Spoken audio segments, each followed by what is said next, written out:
அந்த வஞ்சரம் நல்லா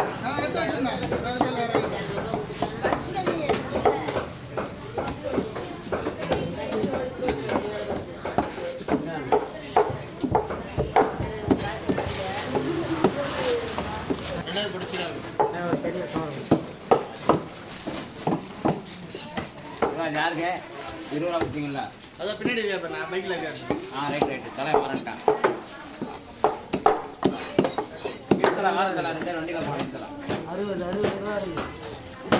நம்மளோட பெரிய குழந்தை ட்ராப் பண்ணிடுறேன்.